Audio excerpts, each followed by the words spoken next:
Assalamualaikum warahmatullahi wabarakatuh. Halo Sobat Lingkungan dan Pertanahan dimanapun berada, semoga selalu dalam keadaan sehat dan juga berbahagia. Tentunya senang sekali kami kembali hadir menyapa Sobat semua di Rabu Podcast bersama dengan Dinas Lingkungan Hidup dan Pertanahan Provinsi Sumatera Selatan, Sumsel Maju untuk Semua. Tentunya pada hari ini bersama saya Tiani Stilia, kita akan membahas tema podcast kita yang berjudul Persetujuan Lingkungan. Nah Sobat, seperti biasa saya tidak sendiri, karena saya sudah kedatangan narasumber yang sangat luar biasa dan juga berkompeten di bidangnya. Langsung saja kita akan menyapa. Ini selamat datang kepada Bapak Farid Wajdi, SPMSI, selaku Kasih Pengkajian Lingkungan Dinas Lingkungan Hidup dan Pertanahan Provinsi Sumatera Selatan. Selamat pagi Bapak. Selamat pagi Mbak. Iya. Apa kabarnya Bapak hari ini? Alhamdulillah sehat. Baik. Iya, sehat ya Pak ya. Baik Bapak, kita pada hari ini akan membahas tema podcast kita yang berjudul Persetujuan Lingkungan ini Bapak. Mungkin Sobat di rumah penasaran ini Bapak, apa sih persetujuan lingkungan itu Pak?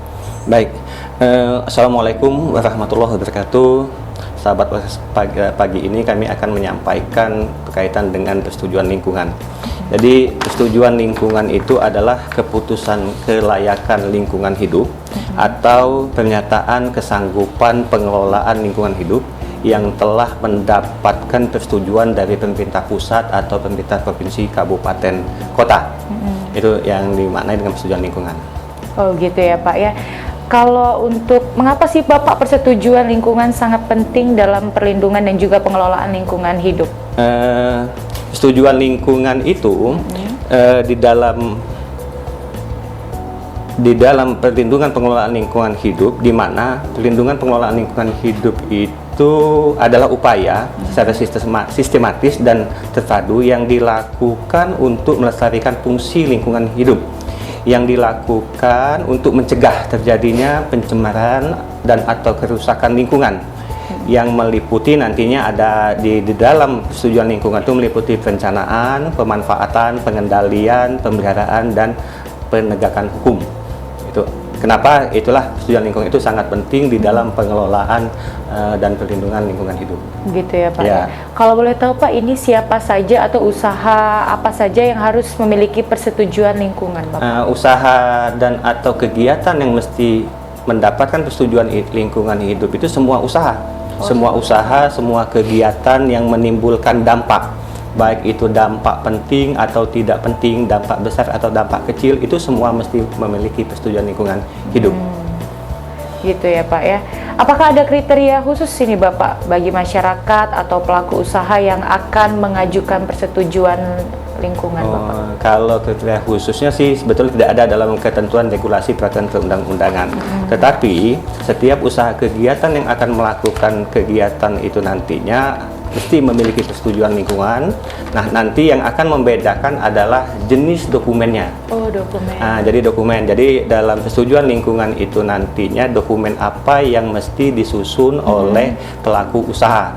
Nah, di dalam ketentuannya dokumen itu akan dibagi menjadi 3. Jadi dokumen lingkungan itu ada 3. 1, dokumen AMDAL atau dikenal dengan analisis mengenai dampak lingkungan hidup.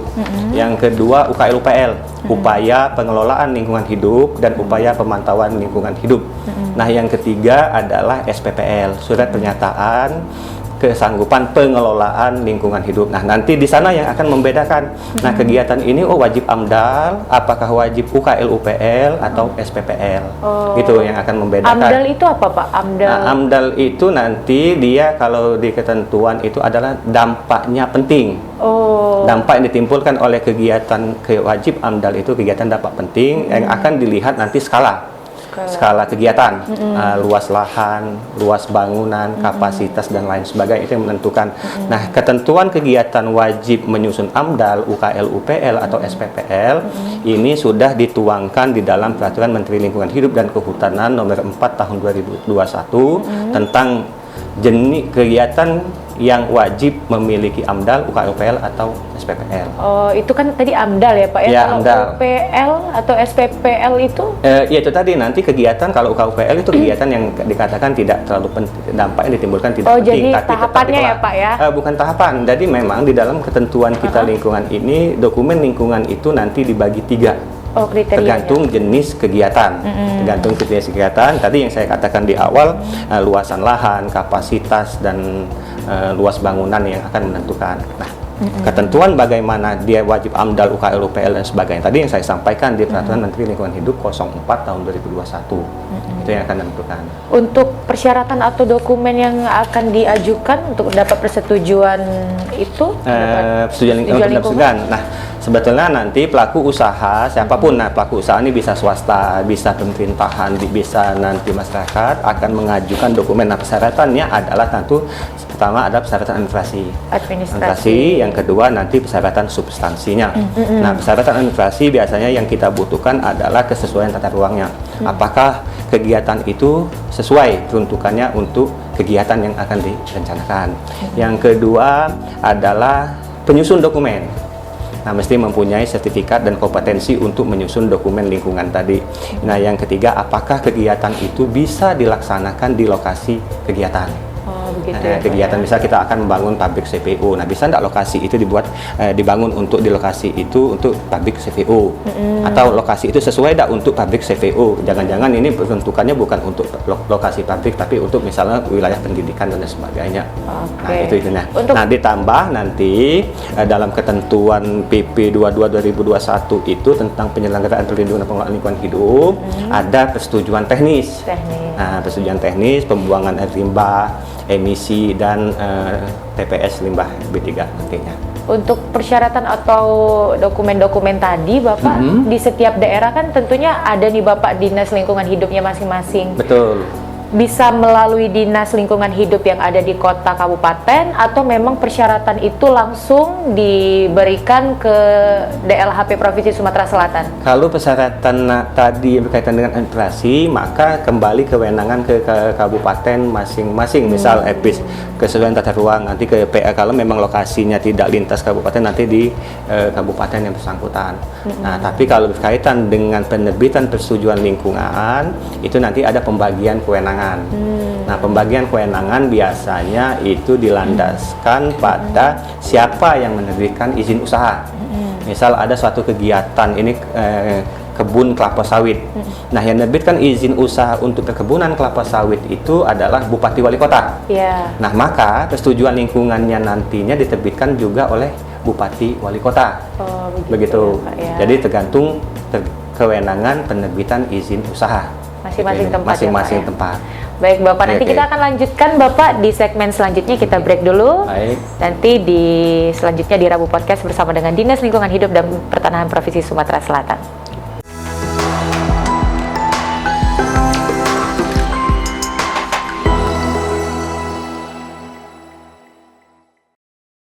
Baik Sobat, kembali lagi di Rabu Podcast bersama dengan Bapak Farid ya Pak ya. Bapak, kembali lagi kita akan membahas tema kita mengenai persetujuan lingkungan Bapak. Ini sendiri bagaimana sih Bapak tata cara untuk memperoleh persetujuan lingkungan khususnya di area Sumatera Selatan Pak? Baik. Proses untuk mendapatkan persetujuan lingkungan itu sebetulnya bukan hanya di Sumatera Selatan, secara umum se-Indonesia memang nanti regulasinya sama, pedomannya sama. Pada prinsipnya begini, jadi pelaku usaha itu nanti melakukan penapisan terlebih dahulu. Nah, apakah bisa pelaku usaha menapiskan secara sendiri atau nanti meminta arahan ke Dinas Lingkungan Hidup untuk menentukan jenis dokumen yang mesti disusun. Apakah kegiatan yang akan diajukan itu wajib AMDAL, UKL, UPL, atau SPPL. Nah, nanti juga akan ditetapkan kewenangan siapa yang menerbitkan persetujuan lingkungan. Itu tahapan awalnya. Lalu setelah mendapatkan nanti jenis dan dokumen dan kewenangan penilaian dokumennya nanti, maka pelaku usaha mesti melengkapkan persyaratan administrasi yang saya sampaikan di awal, yaitu tadi persetujuan tata ruang, persetujuan lokasi, lalu persetujuan teknis dan lain sebagainya. Itu yang kedua. Yang ketiga, nanti pelaku usahanya menyusun dokumen lingkungan. Nah, berdasarkan hasil penapisan tadi, maka si pelaku menyusun dokumen lingkungan. Lalu mengajukan permohonan, nanti mengajukan permohonan penilaian dan pemeriksaan dokumen lingkungan hidup apabila dokumen itu sudah disusun. Yang kelima, nanti kita Dinas Lingkungan Hidup itu akan melakukan pemeriksaan kelengkapan. Itu yang saya sampaikan di awal tadi bahwa ada persyaratan administrasi, lalu ada persyaratan substansi. Nah, apabila nanti persyaratan administrasi sudah memenuhi sesuai ketentuan, maka dilakukanlah penilaian. Jadi akan dilakukan pemeriksaan penilaian substansi isi dokumen itu yang dilakukan oleh tim uji kelayakan. Nah, setelah itu dilakukan, nanti pasti ada masukan, perbaikan, saran, tanggapan, itu kita kembalikan lagi kepada pelaku usahanya untuk dilakukan perbaikan. Nah, perbaikan yang sudah dilakukan oleh pelaku usaha itu dikembalikan lagi kepada Dinas Lingkungan Hidup untuk dilakukan penelitian apakah perbaikan sesuai saran masukan itu sudah dilakukan. Nah, apabila sudah dilakukan perbaikan dan sesuai ketentuan, maka nanti tim uji kelayakan, ketua tim uji kelayakan akan memberikan rekomendasi bahwa dokumen lingkungan ini dinyatakan layak atau disetujui. Nah, rekomendasi itulah landasan nanti Kepala Dinas Lingkungan Hidup akan menerbitkan persetujuan lingkungannya.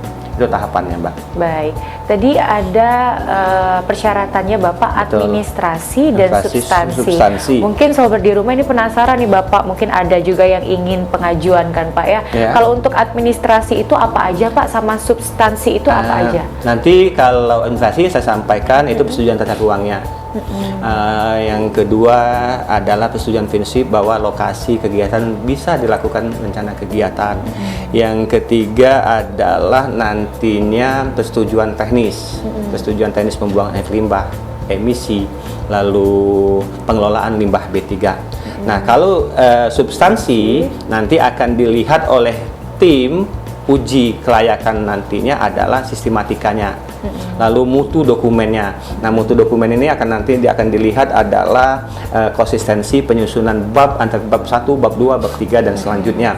Lalu keharusan, harus nggak bahwa kegiatan misalnya ini dampak yang ditimbulkan harus muncul atau tidak. Ini ada DPH, dampak penting hipotetik atau tidak. Itu keharusan. Nanti relevansi, relevan nggak dampak yang ditimbulkan dari suatu rencana usaha itu dimunculkan. Misal kegiatan kebun tiba-tiba muncul limbah medis, nah itu tidak relevan kok. Muncul limbah medis di mana? Oh, mungkin munculnya ada di kegiatan pelayanan kesehatan di kebun kelapa sawit. Nah, itu akan dilihat relevan atau tidak, itu dimasukkan di dalam dokumen. Yang keempat adalah kedalaman dalam kajian dokumen lingkungan itu yang akan berkaitan administrasi dan substansi gitu.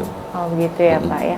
Kalau untuk penerbitan dokumen tadi Bapak, siapa sih Bapak yang berwenang untuk menerbitkan persetujuan lingkungan? Oke, yang tadi saya sampaikan bahwa persetujuan lingkungan ini terbit istilahnya apa ya, persetujuan terbit apabila siapa yang menerbitkan perizinan usahanya. Jadi saya katakan misal persetujuan usahanya atau izin usaha itu diterbitkan oleh kabupaten kota, kewenangannya. Nah, nanti persetujuan lingkungan juga akan diterbitkan oleh kabupaten kota. Itulah guna di awal tadi dilakukan penapisan jenis dokumen, yang kedua nanti penapisan kewenangan. Nah, di sana akan kelihatan siapa yang jenis dokumen apa disusun, lalu kewenangan siapa yang menerbitkan persetujuan lingkungan. Itu. Baik.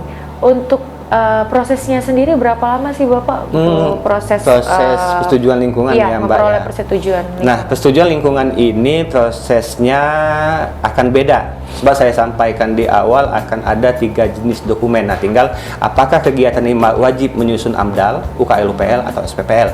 Akan saya jelaskan satu persatu. Apabila kegiatan ini wajib AMDAL, maka prosesnya akan membutuhkan waktu sekitar 75 hari kerja. 75 hari kerja ini akan dibagi 30 hari kerja adalah kita proses sosialisasi, konsultasi publik sampai terbitnya dokumen KA AMDAL, rangka acuan analisis dampak lingkungan, itu 30 hari kerja.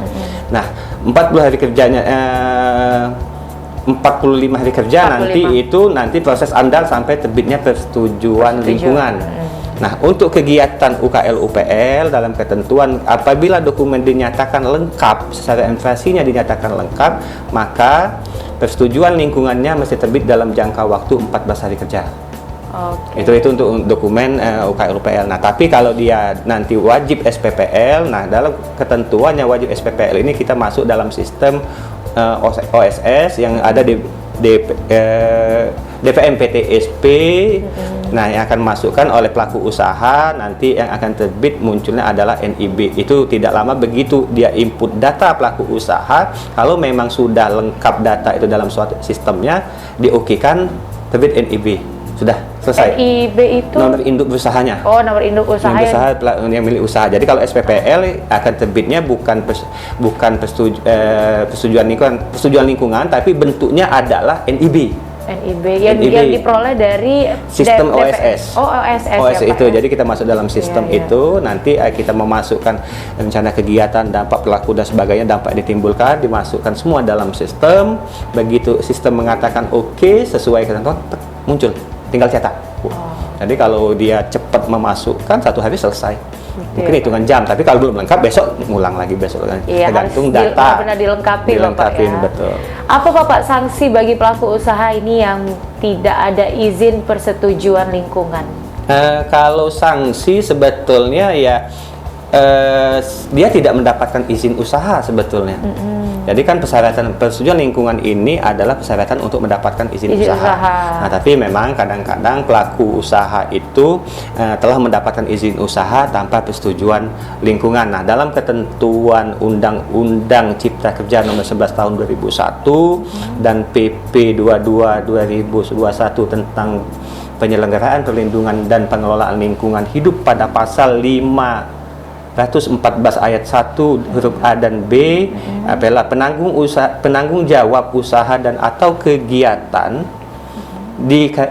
akan dikenakan denda administrasi dengan kriteria tidak memiliki persetujuan lingkungan namun telah memiliki perizinan berusaha atau tidak memiliki persetujuan lingkungan dan perizinan usaha. Jadi dia akan kena sanksi melalui denda, begitu ketentuan peraturan perundang-undangannya. Yang bisa melaporkan itu masyarakat yang ada di sekitar tempat pelaku usaha ya Pak ya, langsung ke bisa saja, bisa masyarakat, bisa saja nanti hasil pengawasan, dinas lingkungan hidup atau nanti dinas yang menerbitkan izin usaha ditemukan ternyata bahwa tidak memiliki persetujuan lingkungan. Memang ada tim dari DLHP yang melakukan pengawasan ya Pak? Ada nanti itu di bidangnya penegakan hukum itu akan ada petugas namanya pejabat pengawas lingkungan hidup, itu yang punya kewenangan untuk akan melihat bukan hanya persetujuan lingkungan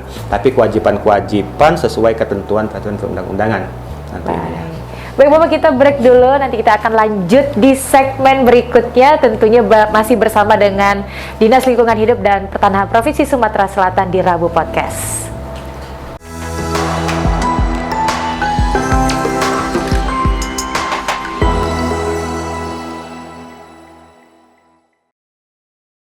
Halo Sobat, kembali lagi di Rabu Podcast bersama dengan Dinas Lingkungan Hidup dan Pertanahan Provinsi Sumatera Selatan, Sumsel Maju untuk semua. Masih bersama Bapak Farid. Hari ini kita masih membahas tema kita yang berjudul persetujuan lingkungan.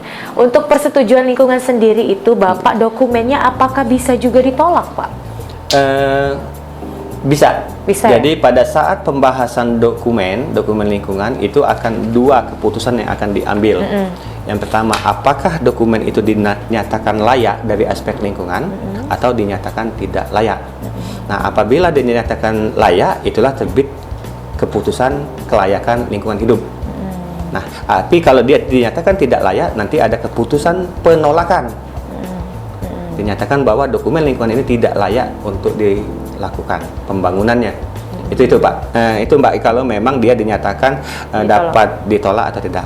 Nah, tapi ada pertanyaannya juga adalah apakah dokumen lingkungan atau persetujuan lingkungan bisa dibatalkan? Nah, kalau dia sudah terbit kelayakan, maka dokumen lingkungan itu tidak bisa kita batalkan. Tidak bisa. Jadi kadang-kadang ada yang menuntut, oh itu dokumen AMDAL-nya dibatalkan, oh dokumen AMDAL-nya dicabut, oh persetujuan lingkungan dicabut. Tidak bisa. Kenapa tidak bisa? Sebab persetujuan lingkungan itu adalah nantinya dokumen lingkungan yang dihasilkan itu adalah bentuk kajian. Nah, apabila dia dinyatakan ada hal-hal yang tidak sesuai di dalam dokumen, maka dokumennya yang diubah. Bukan dibatalkan. Lain halnya kalau izin. Kalau dulu kan sebelum ketentuan Undang-Undang Cipta Kerja itu kita itu masih ada izin lingkungan, ada persetujuan lingkungan, ada izin lingkungan. Nah, izin lingkungan ini yang bisa kita cabut, kita batalkan bisa. Tapi kalau persetujuan lingkungan nggak bisa. Nah, dengan Undang-Undang Cipta Kerja maka izin lingkungan tidak ada lagi, hanya persetujuan lingkungan. Nah, kalau ada hal-hal tidak sesuai dengan persetujuan lingkungan, tidak sesuai dengan kajian di dalam dokumen, maka dokumennya diubah. Walaupun dokumennya lengkap, masih bisa ditolak ya Pak ya? Jadi kan tadi ada pemeriksaan, ditolak ini adalah pemeriksaan substansi dengan investasi tadi. Nah, substansi mungkin ada dari aspek teknologi, tidak ada teknologi yang bisa mengelola dampak yang dihasilkan limbah oleh suatu kegiatan. Misalnya, yang kedua misalnya dari aspek sosial, ternyata masyarakat ini menolak semua. Menolak. Kami tidak mau dengan ini, demo dan sebagainya, ya sudah. Kalau memang itu tidak, masyarakat sudah nolak, tidak bisa kita lakukan. Ada aspek regulasinya juga tidak sesuai. Nah, itu yang bisa membatalkan bahwa dokumen ini tidak layak dari aspek lingkungan. Itu pada saat pembahasan dokumen lingkungannya di sana yang ditolaknya. Bisa dari aspek sosial, dari aspek pemerintahan, dan aspek teknologi. Berarti banyak aspeknya juga, bukan hanya berdasarkan kelengkapan dokumen saja. Bukan. Dan itu tadi dia masuk kepada substansi, nanti mutu dokumennya. Dan di sana nanti itu adalah potensi, relevansi, konsistensi, kedalaman, teknologi yang digunakan, bagaimana. Kita pernah ada satu kasus dahulu, kegiatan ini hanya masuk di dalam 3 wilayah desa. Nah, ternyata 9 desa menolak. Bukan hanya 3 desa ini, 9 desa. Ya sudah, kita nyatakan tidak layak bahwa kegiatan ini untuk dilaksanakan. Nah, kenapa? Aspek sosial tidak memungkinkan untuk itu. Bukan hanya 3 desa di lokasi kegiatan, tapi desa-desa sekelilingnya juga pun menolak. Nah, itu kita menerbitkan keputusan ketidaklayakan lingkungan hidup dari aspek apa? Aspek sosialnya. Aspek sosial yang nantinya memang berdampak kepada masyarakat. Masyarakat, ya, betul. Pasti masyarakat yang akan ini, dia pun akan bangun, ujung-ujungnya nanti kan di demo. Iya, masyarakat. Nah, jadi tidak kondusif juga pelaku usaha itu melaksanakan kegiatan. Gitu. Apakah berbeda Bapak izin usaha dengan izin lingkungan? Tentu saja beda dari segi satu persetujuan lingkungan, satu persetujuan usaha. Nah, persetujuan lingkungan itu nanti adalah sebagai persyaratan untuk mendapatkan izin usaha. Gitu Mbak, jadi pasti akan beda persetujuan lingkungan dan izin usaha.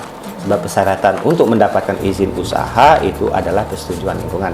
Nah, izin usaha itu akan diterbitkan oleh dinas instansi teknisnya melalui Dinas Penanaman Modal dan Pelayanan Padu Satu Pintu. DPTSP ya. DPTSP. Nanti persetujuan lingkungan itu akan diterbitkan oleh Dinas Lingkungan Hidup Provinsi, Kabupaten, Kota, ataupun di Kementerian Lingkungan Hidup dan Kehutanan. Tergantung kewenangan siapa yang menerbitkan persetujuan lingkungannya nanti. Baik. Mungkin Bapak, adakah ini pesan kepada masyarakat mengenai persetujuan lingkungan Bapak yang ingin disampaikan kepada masyarakat? Baik. Sebetulnya persetujuan lingkungan ini jangan dikatakan sebagai penghambat investasi, baik bagi pelaku usaha, bagi masyarakat, pemerintah. Pemerintah pun, kayak kita instansi pemerintahan, wajib juga memiliki persetujuan lingkungan. Tujuannya apa? Adalah untuk pedoman bagi pelaku usaha, baik itu swasta, baik itu masyarakat ataupun pemerintah, untuk mengelola limbah yang akan dihasilkan, meminimalisasi dampak yang akan ditimbulkan oleh suatu rencana usaha kegiatan. Jadi itu jangan dianggap sebagai beban, tapi adalah sebagai kewajiban kita untuk menjaga dan melindungi lingkungan hidup. Itu Mbak yang bisa saya sampaikan. Baik, bagi sobat yang ada di rumah yang ingin mendirikan ataupun juga pelaku usaha, ini harus wajib Bapak ya, memenuhi syarat untuk pengajuan persetujuan lingkungan agar bisa usahanya ini dapat izin dari pemerintah ya Bapak ya. Baik, sobat yang ada di rumah, sekian podcast kita pada hari ini yang membahas tema tentang persetujuan lingkungan. Terima kasih juga kepada Bapak Farid selaku Kasih Pengkajian Lingkungan Dinas Lingkungan Hidup dan Pertanahan Provinsi Sumatera Selatan yang sudah membagikan ilmunya pada hari ini ya Bapak ya. Baik, semoga sehat selalu Bapak. Terima kasih juga kepada sobat yang ada di rumah, dan kita akan bertemu lagi di Rabu Podcast selanjutnya bersama dengan Dinas Lingkungan Hidup dan Pertanahan Provinsi Sumatera Selatan. Sumsel maju untuk semua. Sampai jumpa. Wassalamualaikum warahmatullahi wabarakatuh.